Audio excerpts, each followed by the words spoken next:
Buongiorno, benvenuti a tutti.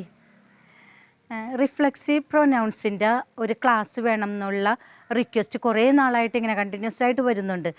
Pronounce പഠിപ്പിച്ചപ്പം reflexive പ്രൊനൗൺസും കുറച്ച് പഠിപ്പിച്ചിട്ടുണ്ട്. അതുകൊണ്ടാണ് അത് ഇത്രയും നാളും പഠിപ്പിക്കാതിരുന്നത്. പക്ഷേ കണ്ടിന്യൂസ് ആയിട്ട് ചോദിച്ചുകൊണ്ടിരിക്കുന്നുണ്ട് ആ ക്ലാസ് മാത്രമായിട്ട് വേണമെന്ന്. എനിക്ക് തോന്നുന്നു ചിലപ്പോൾ വേണമെന്നുണ്ടെങ്കിൽ ആ ക്ലാസ്സിൽ അത്ര ക്ലാരിറ്റി കിട്ടിയിട്ടുണ്ടാകില്ല, അതുകൊണ്ടായിരിക്കുള്ളൂ. അപ്പോൾ ഇന്നത്തെ ക്ലാസ്സിൽ നമുക്ക് റിഫ്ലെക്സീവ് പ്രൊനൗൺസ് എന്താണ്, എങ്ങനെയാണ് ഉപയോഗിക്കുന്നത്, എപ്പോഴാണ് ഉപയോഗിക്കുന്നത് എന്നൊക്കെ പഠിക്കാം. ഓക്കെ, റിഫ്ലെക്സീവ് പ്രൊനൗൺസ് എപ്പോഴാണ് ഉപയോഗിക്കുന്നത് എന്നാണ് പറയാൻ പോകുന്നത്. അതായത് സബ്ജക്റ്റും ഒബ്ജക്റ്റും സെയിം പേഴ്സൺ ആയിരിക്കണം. ഈ സിറ്റുവേഷനിലാണ് നമ്മൾ റിഫ്ലെക്സീവ് പ്രൊനൗൺസ് ഉപയോഗിക്കുന്നത്. അതായത് സബ്ജക്റ്റ് ചെയ്യുന്ന പ്രവൃത്തിയുടെ ഫലം ലഭിക്കുന്നത് ആർക്കാണ്? ഒബ്ജക്റ്റിനായിരിക്കും. ഒരു എക്സാമ്പിൾ പറയാം. I wash my self. ഇംഗ്ലീഷിൽ അങ്ങനെ പറയും. അതായത് ഞാൻ കുളിക്കുന്നു. അതിൻ്റെ ലിറ്ററൽ മീനിങ് എടുത്തിട്ടുണ്ടെങ്കിൽ ഞാൻ എന്നെ തന്നെ കഴുകുന്നു എന്നൊക്കെ പറയും. ഐ എന്നതാണ് സബ്ജക്റ്റ്, മൈ എന്നതാണ് ഒബ്ജക്റ്റ്, വാഷ് എന്നതാണ് വെർബ്. അപ്പോൾ സബ്ജക്റ്റ് ചെയ്യുന്ന പ്രവൃത്തിയാണ് എന്ത്? വാഷ്. അതിൻ്റെ ഫലം ലഭിക്കുന്നത് ആർക്കാണ്? മൈ സെൽഫ്, എനിക്ക് തന്നെയാണ്. ഇങ്ങനെയുള്ള സിറ്റുവേഷനിലാണ് നമ്മൾ റിഫ്ലെക്സീവ് പ്രൊനൗൺസ് ഉപയോഗിക്കുന്നത്. ഇനി കുറച്ച് റിഫ്ലെക്സീവ് പ്രൊനൗൺസ് ഏതൊക്കെയാണെന്ന് ഓർഡറായിട്ട് പറഞ്ഞു തരാം.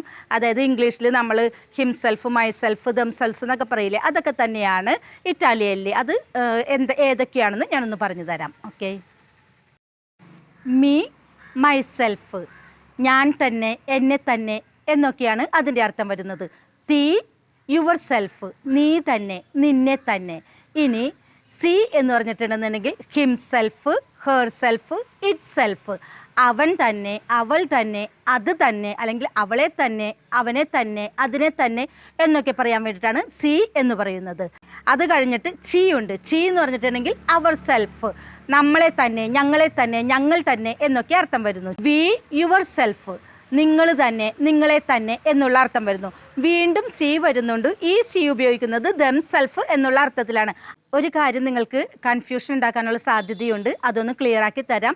സി എന്ന് പറഞ്ഞിട്ടുണ്ടെങ്കിൽ SI, സി എന്ന് പറഞ്ഞിട്ടുണ്ടെന്നുണ്ടെങ്കിൽ അത് തേർഡ് പേഴ്സൺ സിംഗുലറിനും ഉപയോഗിക്കും, തേർഡ് പേഴ്സൺ പ്ലൂറലിനും ഉപയോഗിക്കും. നിങ്ങൾ നോട്ട് ചെയ്തിട്ടുണ്ടാകും, 2 സി വരുന്നുണ്ട്. ആദ്യത്തെ സിയിൽ himself, herself, it self എന്ന് പറയാനായിട്ട് ഉപയോഗിക്കുന്നുണ്ട്. ലാസ്റ്റത്തെ സിയിൽ ദം സെൽഫ്, അവർ തന്നെ, അവരെ തന്നെ എന്നൊക്കെ പറയാൻ വേണ്ടിയിട്ടും സി തന്നെയാണ് ഉപയോഗിക്കുന്നത്. ഇത്രയും കാര്യങ്ങൾ നിങ്ങൾക്ക് ക്ലിയർ ആയില്ല? ഇനി കുറച്ച് എക്സാമ്പിൾസ് നോക്കാം. ലവാർസി എന്ന വെർബ് എടുക്കാം. ലവാർസി, ലവാര് എന്ന വെർബിൽ നിന്നാണ് ലവാർസി എന്ന വേർഡ് വരുന്നത്. ടു വാഷ് എന്നാണ് ആ വാക്കിൻ്റെ അർത്ഥം.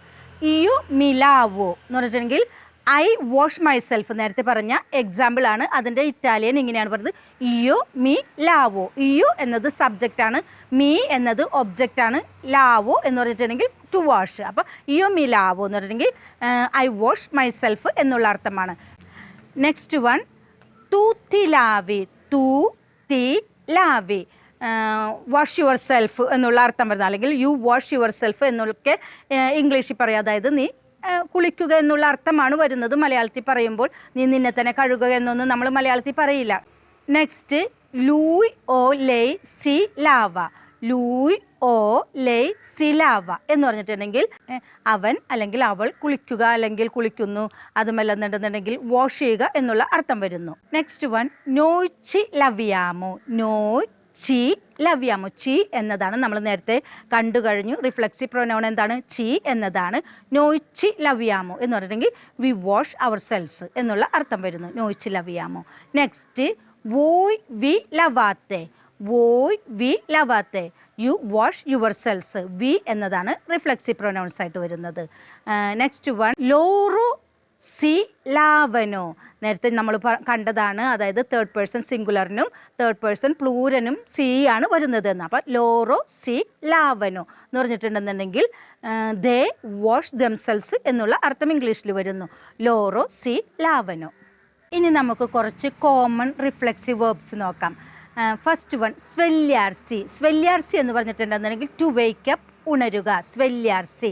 Next one, അൽസാർസി. അൽസാർസി എന്ന് പറഞ്ഞിട്ടുണ്ടെങ്കിൽ ടു ഗെറ്റ് അപ്പ്, എഴുന്നേൽക്കുക. നെക്സ്റ്റ് വൺ വെസ്റ്റീർസി. വെസ്റ്റീർസി എന്ന് പറഞ്ഞിട്ടുണ്ടെങ്കിൽ ടു ഗെറ്റ് ഡ്രസ്ഡ് എന്ന് പറഞ്ഞിട്ടുണ്ടെങ്കിൽ ഡ്രസ്സ് ചെയ്യുക എന്നുള്ള അർത്ഥമാണ് വരുന്നത്. Next one ദിവർത്തീർസി. ദിവർത്തീർസി എന്ന് പറഞ്ഞിട്ടുണ്ടെങ്കിൽ ടു എൻജോയ് യുവർ സെൽഫ് എന്നുള്ള അല്ലെങ്കിൽ ടു എൻജോയ് അവർ സെൽസ് എന്നൊക്കെയുള്ള അർത്ഥം വരുന്നു. Next one റിലസാർസി. റിലസാർസി എന്ന് പറഞ്ഞിട്ടുണ്ടെങ്കിൽ ടു റിലാക്സ്. നെക്സ്റ്റ് വൺ ക്യാമാർമി. ക്യാമാർമി എന്ന് പറഞ്ഞിട്ടുണ്ടെങ്കിൽ ടു കോൾ വൺ സെൽഫ്. ഒരു എക്സാമ്പിൾ പറയാം. ഇയോ മിക്കാമോ സിസ്റ്റർ എൽസി അല്ലെങ്കിൽ മിക്കാമോ സിസ്റ്റർ എൽസി. അപ്പം മീ എന്നത് എന്താണ്? റിഫ്ലെക്സീവ് വെർബാണ് അല്ലേ? അതുകൊണ്ടാണ് ക്യാമാർമി ടു കോൾ വൺ സെൽഫ് എന്ന് പറയുന്നത്. Next one അറബ്യാർസി. അറബ്യാർസി എന്ന് പറഞ്ഞിട്ടുണ്ടെങ്കിൽ ടു ഗെറ്റ് ആംഗ്രി, ദേഷ്യപ്പെടുക എന്നുള്ള അർത്ഥമാണ് അറബ്യാർസി. ഓർത്തിരിക്കണം, സി വി ചി ഇതൊക്കെ എന്താണ്? റിഫ്ലെക്സീവ് പ്രൊനൗൺസ് ആണ്. അപ്പോൾ കോമൺ റിഫ്ലെക്സീവ് പ്രൊനൗൺസ് ആണ് നമ്മൾ കണ്ടുകൊണ്ടിരിക്കുന്നത് അറബ്യാർസി to get angry. Next one ഫെർമാർസി. ഫെർമാർസി to stop oneself, stop ചെയ്യുക എന്നുള്ള അർത്ഥം വരുന്നു. അപ്പോൾ കോമൺ ആയിട്ട് ഉപയോഗിക്കുന്ന റിഫ്ലെക്സീവ് പ്രൊനൗൺസ് നിങ്ങൾക്ക് കുറച്ച് മനസ്സിലായിട്ടുണ്ടാകും എന്ന് വിശ്വസിക്കുന്നു. ഈ വാക്കുകളെല്ലാം ഇതുപോലെ തന്നെയാണ് ഉപയോഗിക്കേണ്ടത്, അത് മാറ്റി പറയാനായിട്ട് നമുക്ക് പറ്റില്ല. അപ്പോൾ ഇതെല്ലാം നിങ്ങൾ ബൈ ഹാർട്ട് പഠിച്ചിരിക്കണം. ഇനി നമുക്ക് പ്ലേസ്മെൻറ്റ് നോക്കാം. അതായത് പൊസിഷൻ, എവിടെയാണ് റിഫ്ലെക്സീവ് പ്രൊനൗൺസ് എഴുതുന്നതെന്ന്. ബിഫോർ ദ വെർബ്, വെർബിന് മുന്നേ ആയിട്ട് റിഫ്ലെക്സീവ് പ്രൊനൗൺ എഴുതും. ഫോർ എക്സാമ്പിൾ മീ ക്യാമോ എന്നൊക്കെ പറഞ്ഞില്ലേ. അപ്പോൾ ക്യാമാരെ എന്ന വെർബിൻ്റെ മുന്നിൽ എന്ത് വെച്ച്? റിഫ്ലെക്സീവ് പ്രൊനൗണായ മീ വെച്ച്. അപ്പോൾ ബിഫോർ ദ വെർബ്, വെർബിന് മുന്നേ നമ്മൾ എന്ത് ഉപയോഗിക്കുന്നു? റിഫ്ലെക്സീവ് പ്രൊനൗൺസ് ഉപയോഗിക്കുന്നു. വേറൊരു പ്ലേസ്മെൻറ്റ് എന്ന് പറഞ്ഞിട്ടുണ്ടെങ്കിൽ വെർബിന് ശേഷവും ഉപയോഗിക്കും, പക്ഷേ അത് ഉപയോഗിക്കുന്നത് ഇൻഫിനിറ്റീവ് വെർബ് ആണെന്നുണ്ടെങ്കിൽ, വെർബ് ഇൻഫിനിറ്റ് ആണെന്നുണ്ടെങ്കിൽ വെർബിന് ശേഷവും നമ്മൾ എന്ത് ചെയ്യുന്നു? റിഫ്ലെക്സീവ് പ്രൊനൗൺസ് ഉപയോഗിക്കുന്നു. ഇൻഫിനിറ്റീവ് വെർബ്സിൻ്റെ എക്സാമ്പിൾസ് നമ്മൾ കണ്ടു കഴിഞ്ഞതാണ്. ഒന്നുകൂടി പറയാം എങ്ങനെയാണ് ഫോം ചെയ്യുന്നത്. വെർബ് പ്ലസ് സി, വെർബ് പ്ലസ് സി. എക്സാമ്പിൾ ലവാർസി, വെസ്റ്റീർസി, നേരത്തെ കണ്ടു കഴിഞ്ഞ വാക്കുകളൊക്കെ തന്നെ. ഓക്കെ, ഇനി ഒന്ന് രണ്ട് സെൻറ്റൻസസ് പറയാം. ഫോർ എക്സാമ്പിൾ ലൂയ് ഒലേ സി പെറ്റീന. ലൂയ് ഒലേ സി പെറ്റീന. ലൂയ് അല്ലെങ്കിൽ ലേ എന്നത് എന്താണ്? സബ്ജക്റ്റ് ആണ്. സി എന്നത് എന്താണ്? ഒബ്ജക്റ്റ് ആണ്. പെത്തീന എന്ന് പറഞ്ഞിട്ടുണ്ടെങ്കിൽ പെത്തിനാരെ എന്നതാണ് വെർബ്. കോമ്പ്, മുടി ചീകുന്നു എന്നുള്ള അർത്ഥം. അതായത് അവൻ അല്ലെങ്കിൽ അവൾ മുടി ചീകുന്നു. അവനും അവൾക്കും വേറെ ആരെങ്കിലും അല്ല മുടി ചീകി കൊടുക്കുന്നത്, അവർ സ്വയം ചീകുകയാണ്. അതുകൊണ്ടാണ് സബ്ജക്റ്റ് ചെയ്യുന്ന പ്രവൃത്തിയുടെ ഫലം ലഭിക്കുന്നത് ഒബ്ജക്റ്റിന് തന്നെയാണെന്ന് പറയുന്നത്. അതായത് സബ്ജക്റ്റും ഒബ്ജക്റ്റും സെയിം ആയിട്ട് വരുന്നു. ലൂയ് ഓ ലേ സി പെറ്റീന. നെക്സ്റ്റ് വൺ ഇയോ മീ സ്വെല്യോ അലെസൈ. ഇയോ മീ സ്വെല്യോ അലെസൈ. ഐ വേക്കപ്പ് അറ്റ് 6 o'clock എന്നതാണ്. അതായത് ഞാൻ 6 മണിക്ക് ഉണരും. ഇയോ മീ സ്വെല്യോ അലെസൈ. ഇയോ എന്നത് സബ്ജക്റ്റ്, മീ എന്നത് ഒബ്ജക്റ്റ്, സ്വെല്യോ സ്വെല്യാരെ, സ്വെല്യോ സ്വെല്യാരെ എന്ന വെർബിൽ നിന്നാണ് സ്വെല്യോ എന്ന വാക്ക് വരുന്നത്. സ്വെല്യാരെ ഉണരുക, വേക്കപ്പ്. ഇയോ മീ സ്വെല്യോ അലെസൈ. ഇതിൻ്റെ കുറച്ച് ഭാഗം കൂടിയുണ്ട്. അതായത് റിഫ്ലെക്സീവ് വെർബ്സ് പാസ്റ്റ് ടെൻസിൽ എങ്ങനെയാണ് ഉപയോഗിക്കേണ്ടത് എന്ന് നമുക്ക് പഠിക്കണം. ഞാനതിപ്പോൾ പഠിപ്പിക്കുന്നില്ല, കാരണം ഒത്തിരി ആയി കഴിയുമ്പോൾ നിങ്ങൾക്ക് ചിലപ്പോൾ ഓർത്തിരിക്കാനും അത് പെട്ടെന്ന് ഗ്രാസ്പ് ചെയ്യാനൊക്കെ സാധിച്ചെന്ന് വരില്ല. അതുകൊണ്ടാണ് ഇപ്പോൾ പഠിപ്പിക്കാത്തത്. നമുക്ക് അടുത്ത ക്ലാസ്സിൽ അത് പഠിക്കാം. എനിക്ക് തോന്നുന്നു ഇത് നിങ്ങൾക്ക് മനസ്സിലായിട്ടുണ്ടാകുമെന്ന്.